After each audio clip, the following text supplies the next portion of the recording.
I'm finishing up my series on corporal punishment in Christian families today, and we've covered a lot of ground over the past couple of weeks. We began by looking at how it's not exegetically or hermeneutically supportable to claim that the Bible or God requires Christian parents to spank their children. We also looked at some of the research that's been done over the past 50, 60 years. We talked about the limitations of that kind of research, but how that research really reveals that spanking isn't particularly effective, and an argument can be made that it's a net negative. I also attempted to drag the practice that happens behind closed doors into the light by some imagined scenarios according to the right way to spank, as Ted Tripp outlines in Shepherding a Child's Heart, and in order to cultivate empathy and curiosity of what is this experience like for a young child?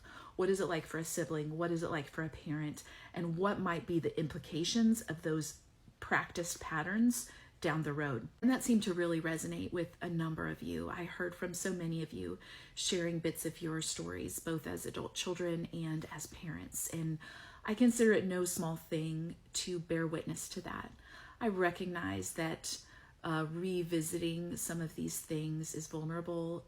It engages tender places, painful places of betrayal, that a lot of guilt and shame and regret and longing for things to be different. I would implore parents, Christian parents who are actively parenting, to consider these things, to recognize that corporal punishment is a choice that you are making if you choose to do it. And it has consequences that you may not be able to adequately evaluate in this moment. And there's a lot of voices telling parents what to do. And in Christian communities, there's a lot of those voices. The last bit of this series, we talked about I suggested 20 reasons why Christian parents are reluctant to give up corporal punishment. A lot of what I've been discussing over the past weeks, I've tried to base it on the right way to spank, as is often presented. I want to be honest and say there's a whole host of Christian resources that are directly teaching egregious abuses. There are books out there that are manuals for child abuse done in God's name, and they are circulated in Christian communities by older Christian parents who say, this worked for me, or this is so intense, this is so godly, this is the right way to do it. And it's a sliding scale. This subjective way of saying it's right doesn't hold up to scrutiny, because it's all subjective, determined by the person in authority, unaccountable behind closed doors. The way out of that is naming accurately what's happened so we can repent and turn from that.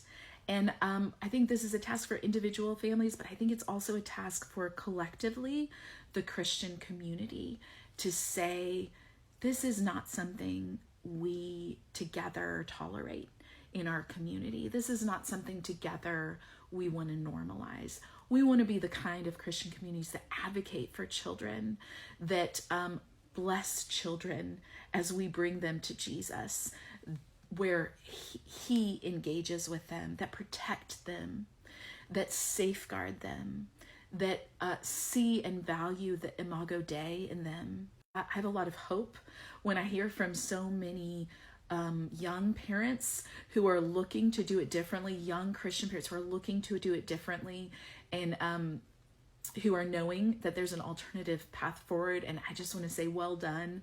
I take such hope when I hear from older parents who did have a moment of reckoning, who repented, who attempted repair with their families. It is not hopeless.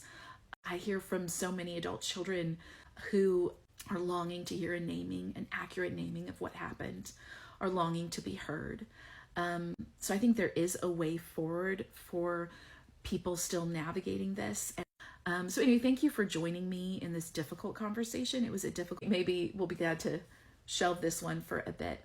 But as always, I'm happy to hear from you if you'd like to reach out and have questions or want further conversation on this.